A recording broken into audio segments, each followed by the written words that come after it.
कृष्ण। आइए पुनः मुहुर्मुहुर बार बार हम लोग भागवत ज्ञान की परिचर्चा में प्रवेश करें, अवगाहन करें। धन्य है हम लोगों का यह जीवन, बड़े भाग्य से हम लोगों को कथा सुनने का या स्मरण कराने का सौभाग्य प्राप्त होता है। भाग्य उदय ने बहुजन में समर्जिते, बहुत जन्मों के जन्म जन्मांतरों के पुण्यों का जब उदय होता है, जब वो संग्रहित होकर के एक समूह के रूप में द्रवीभूत होते हैं, तब कहीं हमको वह सौभाग्य प्राप्त होता है।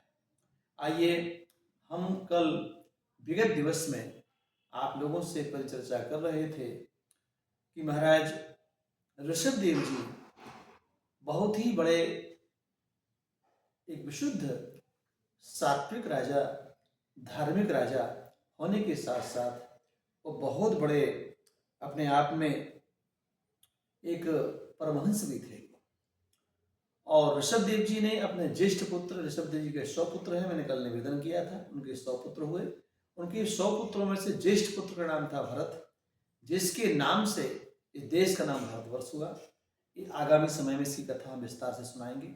आज हम यहीं पर केंद्रित करेंगे, हम अपने आप को, आप लोगों को यहीं केंद्रित करेंगे कि ऋषभ देव जी एक परमहंस प्रवृत्ति को, परमहंस वृत्ति को उन्होंने कैसे धारण किया, वो कैसे परमहंस सिद्ध हुए और कैसी उनकी परमहंस की जो महिमा है वो प्रख्यात हुई समाज में।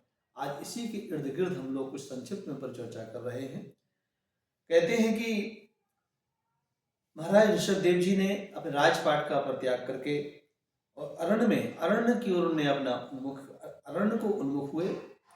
अरण्य की ओर जब उन्हें गमन किया, क्योंकि उनका वनाग्नि में उनके शरीर को उन्होंने भस्म किया है। लेकिन इसके पूर्व कहते हैं कि महाराज ऋषभ देव जी परमहंस थे। परमहंस किसे कहते हैं? अवस्थाएं मूलतः जीवन की 4 होती हैं: ब्रह्मचर्य, गृहस्थ, वानप्रस्थ और सन्यास। इन चारों अवस्थाओं से भी ऊंची अवस्था का नाम है परमहंस, परमहंस अवस्था। तो परमहंस अवस्था वो होती है, परमहंस वो होते हैं जो हंसों के हंस हैं, वो परमहंस हैं, जिनको संसार में सब कुछ है फिर भी उसकी अनुभूति नहीं हो रही है। यानी उनके जीवन में न उनको मान से लेना देना है, न सम्मान से लेना देना है, न किसी प्रकार का उनको अभिमान होता है, न उन्हें किसी प्रकार के पहनने ओढ़ने की चिंता होती है, न उन्हें खाने पीने की चिंता होती है, न उन्हें मान अपमान की चिंता होती। कोई मान करे तब भी ठीक, अपमान करे तब भी ठीक, कोई माला पहनाए पुष्पों की तब भी ठीक, कोई जूते की माला पहनाए तब भी ठीक, ना भी पहनाए तब भी ठीक, कोई आरती करे तो भी कोई दिक्कत नहीं है, कोई आरती नहीं भी करता है तब भी दिक्कत नहीं है, कोई सम्मानित शब्दों की वृद्धावली बोलता है तब दिक्कत नहीं है, कोई प्रसन्नता का अनुभव नहीं होता है, और कोई उनका तिरस्कार की झड़ी लगा दे तब उन्हें कोई किसी बात की भीति नहीं होती है, कोई तिरस्कार का अनुभव नहीं होता। यानी चीजों से एकदम ऊपर उठ जाना, संसार में रहते हुए भी संसारिकता का बोध न होना, एक परमहंस वृत्ति का अनुभव है।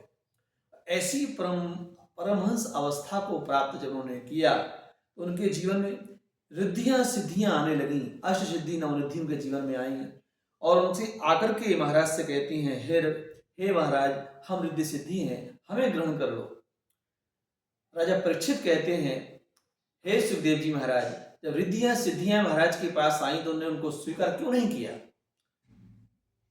तो परीक्षित जी कहते हैं, परीक्षित जी से कहते हैं सुखदेव जी महाराज, हे राजा परीक्षित, कहते हैं कि भूल करके भी किसी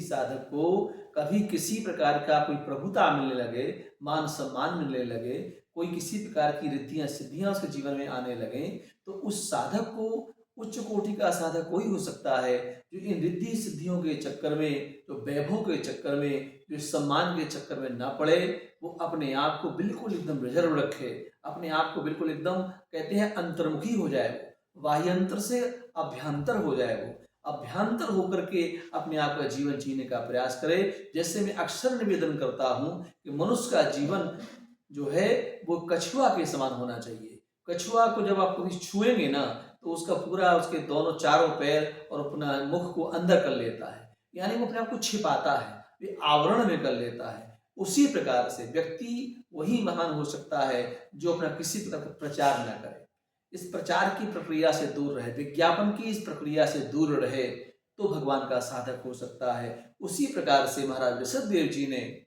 सिद्धियों को स्वीकार नहीं किया, क्योंकि सिद्धियां जीवन में बाधक हैं।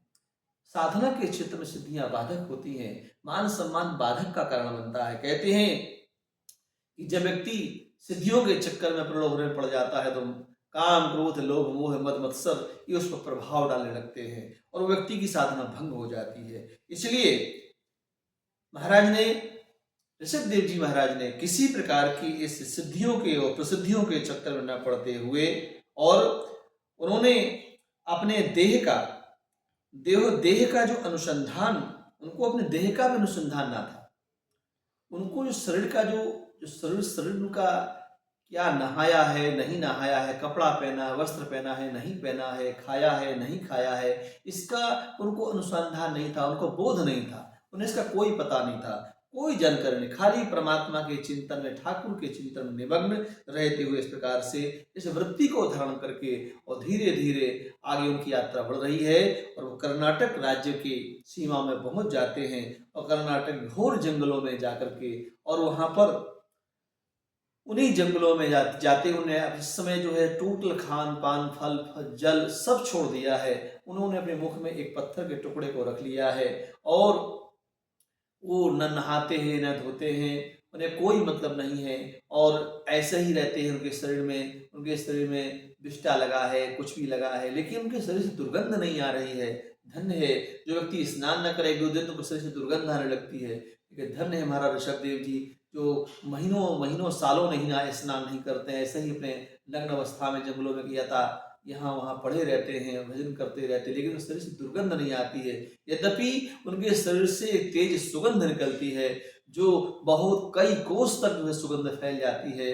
लोग उस सुगंध से आकृष्ट होकर के सोचते हैं यह क्या है, कौन सा पुष्प वाटिका है, क्या है, जिस तरह दिव्य सुगंध आ रही है, उसका अनुसरण करके कुछ लोग वहां दर्शन करने भी चले जाते हैं। निवेदन इस प्रकार से उन्होंने देखा कि कुछ लोग मेरे पास आ रहे हैं, मेरे पीछे आना चाहते हैं, तो उन्होंने सोचा कि हमारे पीछे आएंगे तो हम कोई बाधक होगा, इसलिए उन्होंने जो है इस प्रकार से ऐसी क्रियाओं को अपनाया जिससे कि लोग हमसे दूर हो जाएं। वो और भी ज्यादा अव्यवस्थित तरीके से रहने लगे, नंग धुड़ंगे शरीर को उन्होंने पूरे एकदम शरीर का जो उनके लंगोटी थी वो भी उन्होंने छोड़ दिया और बिल्कुल दिगंबर हो गए और विष्ठा भी शरीर में लगा लिया जहां तहां, ताकि लोग हमसे नफरत करें, ईर्ष्या करें, दूर रहें। क्योंकि जो साधक होता है, जो परमपिता परमात्मा का बहुत करीबी होता है, उस समाज से दूर रहना चाहता है, क्योंकि समाज से जब दूर जाएंगे तभी भगवान आपको प्राप्त होगा। जब तक संसार से चिपकेंगे तब तक ठाकुर आपको नहीं मिलेगा, और जब ठाकुर को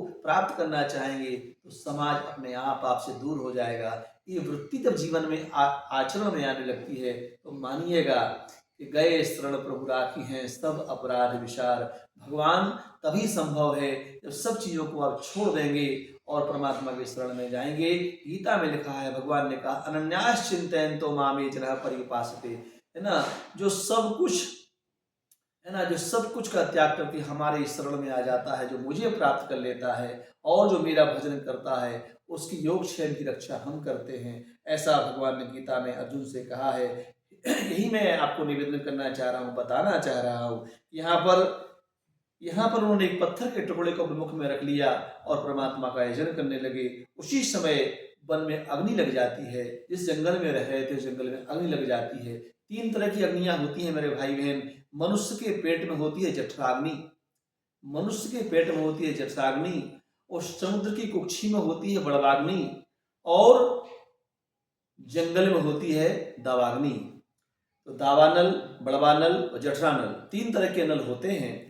तो जब जिस तरह से जंगल में जब आग लगती, वृक्ष से वृक्ष जब घर्षण करते हैं, यदा कदा घने वृक्ष जहाँ होते हैं और वृक्षों से वृक्ष जब घर्षण करते हैं, तो कभी गर्मी के समय में वहाँ आग तपन का प्रादुर्भाव होता है, अग्नि का प्रादुर्भाव होता है, और जंगल में आग लग जाती है और उस आग लगने से पूरा जंगल जल के भस्म हो गया।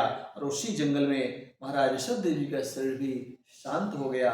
यद्यपि इस बात को नहीं कहना चाहिए, इस बात को नहीं कहा जा सकता है, क्योंकि वो इतने बड़े तेजोमय अपने आप में स्वयं अग्नि के प्रतीक थे, उन्हें कोई सामान्य अग्नि नहीं जला सकती थी, ये उनका अपमान होगा। इसलिए मेरे भाई बहन, ये तो लीला थी ठाकुर की, जो परवरदिगार की लीला थी। उन्हें प्रभु के दरबार में, उनके घर में जाना था। और वहाँ का जो कर्नाटक का राजा था अहरहन, अरहन नाम का जो राजा था, उस राजा ने इनसे प्रभावित होकर के और जैन धर्म की स्थापना की है। निवेदन मेरा यह है कि जैन धर्म का जो संस्थापक सदस्यों में यदि कोई कहा जाएगा तो राजा अहरन कहे जाएंगे। और उन्होंने महाराज ऋषभ देवी से ज्ञान लेकर के और जैन धर्म की स्थापना का शुभारंभ हुआ। जैन धर्म के प्रथम तीर्थंकर भी महाराज ऋषभ देव जी महाराज ही कहे जाते हैं। इसलिए मैंने आपके सामने संक्षिप्त में समास के रूप में, और मैंने दिव्य जो है आपका ये आपका ऋषभ देव जी का जो परमहंस वृत्ति को धारण करने वाले महापुरुष का जो चिंतन था, जो छोटा सा उपाख्यान मैंने संक्षिप्त में कम से कम शब्दों में आपको बताने का प्रयास किया। धन्य है वे जीव जो इन महापुरुषों के चरित्र को सुनते हैं और सुनाते हैं, वो भगवान की सहज मुक्ति को प्राप्त हो जाते हैं। आइए इन्हीं शब्दों के साथ आज की कथा को यहीं विराम दे रहा हूँ। कल आगामी समय में हम आपके सामने भरत चरित्र की कथा सुनाएंगे। तब तक लिए जय श्री कृष्ण।